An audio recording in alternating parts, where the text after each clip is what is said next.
बोलिए चार भुजा नाथ की जय। बोलिए बाल कृष्ण भगवान की जय। आज यहाँ सब विराजी सोलह पेटक के पंच अध्यक्ष और जितने भी भक्तगण आए हैं सबको मैं साधुवाद देती हूँ, आशीर्वाद देती हूँ कि ये ऐसा शुभ कार्य करते रहे। जीवन में साधु संतों ने कुछ सूत्र बताए हैं कि जीवन में सेवा का भाव होना चाहिए। क्या होना चाहिए? सेवा का भाव होना चाहिए। सेकंड, जीवन में सुमिरन होना चाहिए। और थर्ड, जीवन में समर्पण होना चाहिए। सेवा का भाव यानी निस्वार्थ भाव से जो भी कर्म हम करते हैं वो सेवा कहलाती है ना। अगर कोई कार्य किया, किसी की मदद की हमने और उसके पीछे एक आशा रख दी तो फिर वो सेवा नहीं कहलाती है।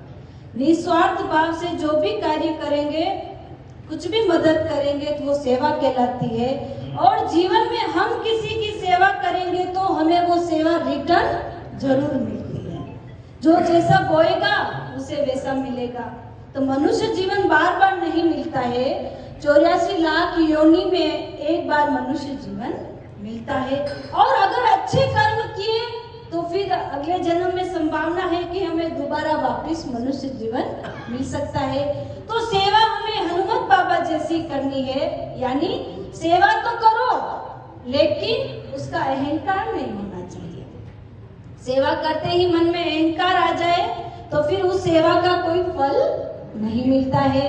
शिवाजी महाराज ने बहुत प्रगति कर ली थी जीवन में, लेकिन जब उनके गुरु उनके महल में आए तो शिवाजी महाराज ने कहा कि गुरुदेव, मैंने ये किला बना दिया, मैंने ये महल बना दिया, मैंने कितने ही मजदूरों को रोजगार दे दिया है।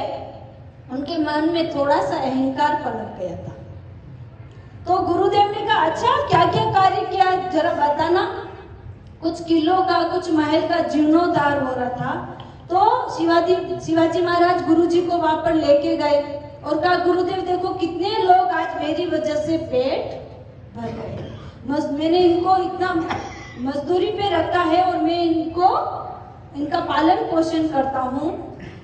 तब एक मजदूर आया और एक चट्टान के जोर से हथौड़ी की मारी और चट्टान एक से दो भाग में हो गई। और जैसे ही चट्टान टूटी तो अंदर से एक भंवरा निकला। तब गुरु ने कहा, शिवा, इसका भरण पोषण कौन करता है? इसका भरण पोषण कौन करता है? तब शिवाजी महाराज ने अपने कान पकड़ लिए और गुरु के चरणों में गिर गए कि गुरुदेव, मुझे थोड़ा बहुत अहंकार आ गया।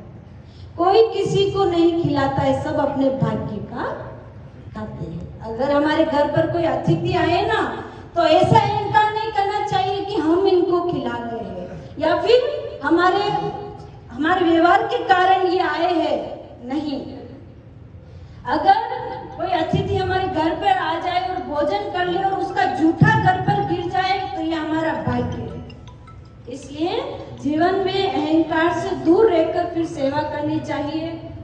और हमारे जीवन में जिन गुरु से हमने दीक्षा ली है और जो मंत्र गुरु ने दिया है, गुरु के मुख से जो मंत्र निकला है, तो उसका सुमिरन होना चाहिए।